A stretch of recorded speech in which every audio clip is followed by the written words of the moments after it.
Welcome to smart education X Y Z. आज हम बच्चों कक्षा 9 की जो विज्ञान की वर्कबुक है उसका हम कार्यपत्रक 45 और 46 दोनों को एक साथ हल करने का प्रयास करेंगे। चलो स्टार्ट करते हैं आज की वीडियो। जो आज का हमारा टॉपिक है बच्चों गुरुत्वाकर्षण है और इसका जो बिंदु रहने वाला है वो हमारा है मुक्त पतन। चलो एक एक करके सभी सवालों को हल करने का प्रयास करते हैं। पहला सवाल है पृथ्वी के गुरुत्वीय त्वरण का मान कितना होता है। तो बच्चों जो छोटा जी होता है उसका मान होता है 9.8 मीटर प्रति सेकंड, यानी जो इसका आंसर होगा बच्चों सेकंड का यहाँ पर स्क्वायर भी होता है क्योंकि ये गुरुत्वीय त्वरण है। तो जी का मान हो जाएगा 9.8 मीटर प्रति सेकंड का स्क्वायर हो जाएगा। अगला है मुक्त पतन से आप क्या समझते हैं। तो बच्चों इसका मतलब होता है कि जब कोई वस्तु केवल पृथ्वी के गुरुत्वाकर्षण बल के कारण ही पृथ्वी की ओर गिरती है तो उसे हम मुक्त पतन कहते हैं। यानी कोई वस्तु अगर ऊपर से नीचे गिर रही है और वो केवल पृथ्वी के गुरुत्वाकर्षण बल की वजह से गिरती है तो वो वस्तु किस में होती है, मुक्त पतन में होती है। चलो लिख लेते हैं, जब कोई वस्तु सिर्फ पृथ्वी के गुरुत्वाकर्षण बल के कारण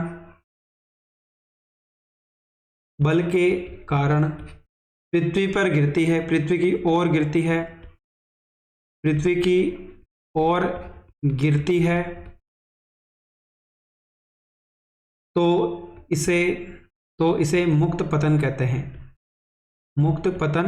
हैं। यानी बच्चों अगर कोई वस्तु ऊपर से नीचे की ओर गिर रही है और उसको केवल किसकी वजह से गिरती है, गुरुत्वाकर्षण बल की वजह से, तो उसको हम क्या कहेंगे बच्चों, ये किसमें है, वस्तु मुक्त पतन के अंदर है। चलो अगला सवाल है किसी वस्तु का द्रव्यमान कौन से गुण का मापन है। तो बच्चों वो किसका मापन है, तो किसी वस्तु का द्रव्यमान उसके जड़त्व के गुण का मापन है। तो हम लिख देंगे जड़त्व के गुण का मापन है। क्या हो जाएगा बच्चों, जड़त्व के गुण का मापन है। तो ये हमारा क्वेश्चन नंबर 3 का आंसर हो जाएगा।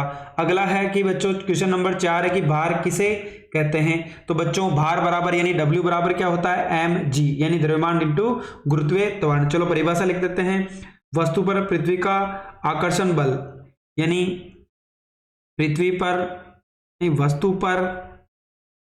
वस्तु पर पृथ्वी का आकर्षण बल वस्तु का भार कहलाता है। तो बच्चों हमें पता है, हम इसको किससे लिखते हैं, W बराबर क्या हो जाएगा m इंटू जी, जहां पर m क्या है बच्चों हमारे पास उसका द्रव्यमान है, g क्या है बच्चों यहाँ पर गुरुत्वीय त्वरण है। तो हम इसको किससे लिखेंगे बच्चों, यहाँ पर g से, यानी गुरुत्वीय त्वरण जिसका मान कितना होता है बच्चों 9.8 मीटर प्रति सेकंड का स्क्वायर, और W क्या हो जाएगा बच्चों हमारे पास भार हो जाएगा, यानी वस्तु का पृथ्वी का आकर्षण बल, यानी वस्तु पर जो पृथ्वी का आकर्षण बल लगता है यानी पृथ्वी उसको अपनी ओर खींचती है उसको हम भार के नाम से जानते हैं। तो W बराबर mg, W का मतलब द्रव्यमान यानी मास हो गया, G का मतलब क्या हो जाएगा बच्चों यहाँ पर गुरुत्वीय त्वरण यानी एक्सेलरेशन हो जाएगा, और W क्या हो जाएगा उसका वेट यानी क्या हो गया बच्चों भार हो जाएगा। चलो अगला सवाल है इसका क्वेश्चन नंबर 5। यहाँ पर बोला है कि हमें द्रव्यमान और भार में अंतर बताना है कि द्रव्यमान और भार में क्या अंतर होता है। चलो एक एक बार करके सभी में लिख लेते हैं। इधर तो हम क्या करते हैं द्रव्यमान की टेबल बना लेते हैं, इन दोनों के बीच अंतर देख लेते हैं। इधर हम क्या करेंगे बच्चों भार ले लेते हैं, चलो बीच में एक लाइन खींच देते हैं। अगर हम बात करें द्रव्यमान क्या होता है, तो पहला पॉइंट ये वस्तु में निहित पदार्थ की मात्रा है। तो यह वस्तु में निहित पदार्थ की मात्रा है, निहित पदार्थ की मात्रा है। जबकि बच्चों अगर हम बात करें भार की तो ये द्रव्यमान एवं त्वरण के गुणनफल की मात्रा है। तो यह द्रव्यमान व त्वरण के गुणनफल की मान है। ये तो हो गया कि ये वस्तु में निहित पदार्थ की मात्रा है, जबकि यह द्रव्यमान व त्वरण के गुणनफल की मान है। दूसरा हो जाएगा द्रव्यमान सदैव क्या रहता है, नियत रहता है, ये कभी नहीं बदलता है। तो द्रव्यमान सदैव नियत रहता है, क्या लिखेंगे बच्चों, नियत रहता है। जबकि भार में परिवर्तन होता रहता है। भार यानी भार हमेशा क्या होता है बच्चों, परिवर्तन होता रहता है, यानी भार अलग अलग होता है, यानी भार अलग अलग होता है, क्योंकि ये कभी भी सेम नहीं होता है, जगह के अनुसार चेंज होता है। तो बच्चों अगर हम बात करें तो द्रव्यमान का SI मात्रक क्या होता है, द्रव्यमान का SI मात्रक किलोग्राम है, क्या लिखेंगे बच्चों, केजी है। जबकि भार का क्या है बच्चों, न्यूटन है। भार का SI मात्रक क्या है बच्चों, न्यूटन है। क्योंकि यहां पर हमने पढ़ा है भार क्या है, एक तरह का बल है जो पृथ्वी हर एक वस्तु को अपनी ओर आकर्षित करती है, यानी पृथ्वी का आकर्षण बल है। अगला है दाब की परिभाषा लिखिए। तो किसी सतह के प्रति एकांक क्षेत्रफल पर लगने वाले बल को हम दाब कहते हैं। तो लिख लेते हैं, किसी सतह के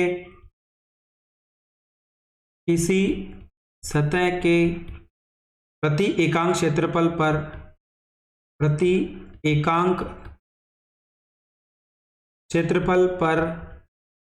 लगने वाले बल को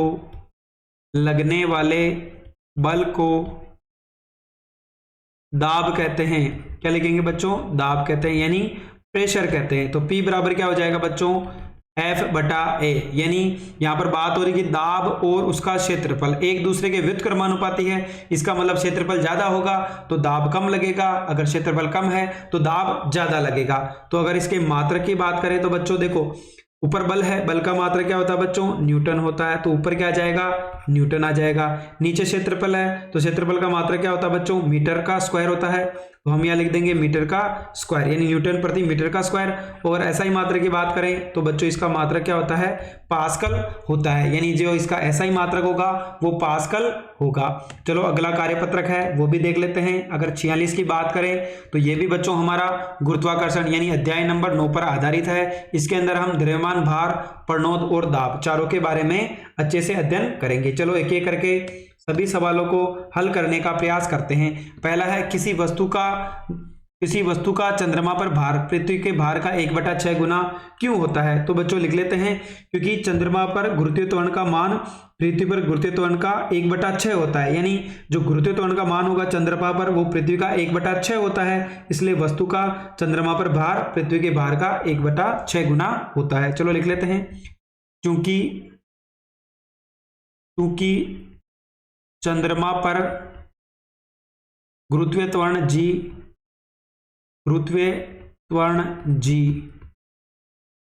का मान पृथ्वी के गुरुत्वीय त्वरण का 1/6 भाग है, यानी जो गुरुत्वीय त्वरण चंद्रमा का है वो पृथ्वी का कितना है, 1/6 गुना है। इसलिए वस्तु का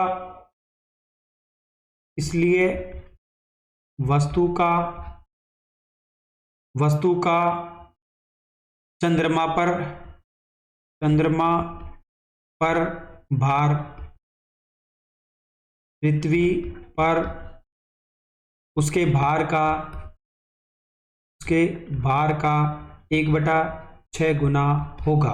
कितना हो जाएगा बच्चों, 1/6 गुना होगा। अगला है, चंद्रयान 3 का भार पृथ्वी की सतह पर मापने पर 15 न्यूटन आता है, इसका चंद्रमा की सतह पर भार कितना होगा। तो बच्चों अभी इन्होंने सूत्र पढ़ा था कि चंद्रमा का भार बराबर पृथ्वी का भार कितना हो जाएगा बच्चों, पृथ्वी का भार यानी 1/6 इंटू पृथ्वी का भार। तो बच्चों यहां पर हमें बोला है कि पृथ्वी पर भार कितना उसका 15 न्यूटन है, तो यहाँ पे कितना आ जाएगा बच्चों, 15 आ जाएगा। तो हमारा आंसर आ जाएगा 15/6, 3 की टेबल से काट दो, ये 2 बार कटेगा, ये 5 बार, यानी 5/2, तो कितना हो जाएगा बच्चों, 2.5 न्यूटन हो जाएगा। क्योंकि हमने पढ़ा है जो चंद्रमा का भार होता है पृथ्वी के भार का 1/6 होता है, तो यहाँ पर क्या करेंगे बच्चों, 1/6 इंटू 15 न्यूटन हो जाएगा। अगला है, चाकू की धार तेज क्यों होती है। तो बच्चों अभी हमने ऊपर पढ़ा था कि P बराबर F/A। तो देखो बच्चों, अगर क्षेत्रफल कम होगा तो दाब ज्यादा लगेगा, क्षेत्रफल ज्यादा होगा तो दाब कम लगेगा, यानी चाकू का जो नीचे का सिरा होता है उसका क्षेत्रफल कम है तो दाब ज्यादा लगेगा, यानी चीजें आसानी से कट जाएगी। क्योंकि चाकू की तेज धार लिख लेते हैं, चूंकि चाकू की तेज धार संपर्क क्षेत्र को कम करता है और लगाए गए दाब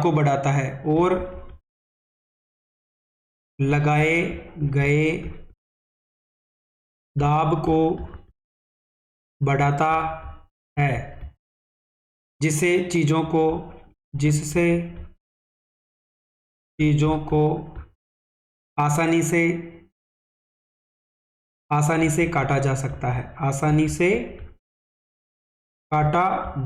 है। तो बच्चों ये क्या हो जाएगा, इसका आंसर हो जाएगा। अगला है घनत्व किसे कहते हैं। तो बच्चों अगर बात करें किसी पदार्थ के इकाई आयतन में निहित द्रव्यमान को उसका घनत्व कहते हैं। तो परिभाषा हो जाएगी किसी पदार्थ के इकाई आयतन में निहित द्रव्यमान को उस पदार्थ का घनत्व कहते हैं। क्या हो जाएगा बच्चों, घनत्व कहते हैं। साथ ही अगर बात करें तो घनत्व किसके बराबर होता है बच्चों, घनत्व बराबर द्रव्यमान बटे हुए क्या हो जाएगा बच्चों, आयतन हो जाएगा। यानी घनत्व और आयतन एक दूसरे के व्युत्क्रमानुपाती होता है। अगला है बच्चों अगर हम बात करें उत्प्लावकता से क्या अभिप्राय है। तो बच्चों इसका मतलब हो जाएगा जब किसी वस्तु को पानी में डुबाया जाता है तो उस पर पानी द्वारा ऊपर की ओर एक बल लगता है। यानी कोई वस्तु अगर हम नीचे की ओर दबा रहे हैं तो पृथ्वी का गुरुत्वाकर्षण बल तो उसको खींच रहा है, जबकि एक बल ऊपर की ओर यानी उसके विपरीत दिशा में कार्य करता है, जिसको हम उत्प्लावकता कहते हैं या उत्प्लावन बल कहते हैं। तो यहां पर लिखेंगे जब किसी वस्तु को पानी में डुबोते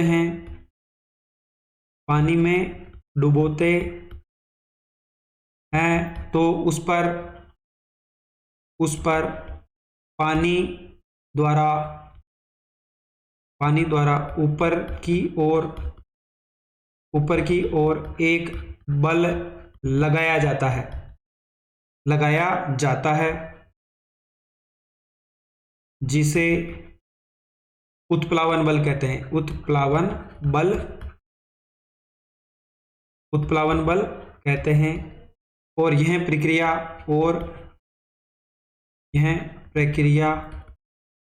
उत्प्लावकता कहलाती है। तो यह क्या हो जाएगा बच्चों, हमारा आंसर हो जाएगा। तो आज हमने बच्चों जो हमारा कार्य पत्रक 2 यानी 48 यानी 45 और 46 दोनों को एक साथ हल करने का प्रयास किया। इससे पहले हमने जो हमारा कार्यपत्रक था बच्चों, इसके पहले हमने 51 किया और उसके बाद हमने कौन सा किया, 45 और 46 दोनों को एक साथ हल करने का प्रयास किया। अगर आपको हमारी मेहनत पसंद आई हो तो चैनल को लाइक करें, सब्सक्राइब करें और अपने दोस्तों के साथ भी शेयर करें।